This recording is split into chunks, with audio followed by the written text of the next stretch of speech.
呢排咧 Switch 有隻 game 咧叫動物森友會咧就非常之出名到咧市面係賣到斷晒市啦，一係就食炒價啦咁樣。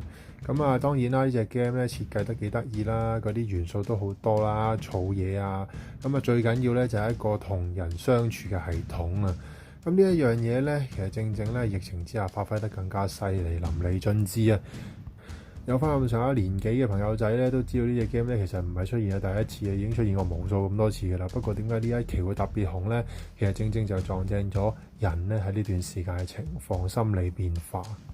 人咧呢段時間咧喺冇得出街啦，又冇得同人傾偈啦，亦都唔會無端端揾啲嘢同人傾偈嘅情況之下咧，game 就係做咗一個好嘅契機啊，等人哋同人哋去接觸，可以有翻一個社交嘅機會。其實正正就係滿足咗人好基本嘅要求。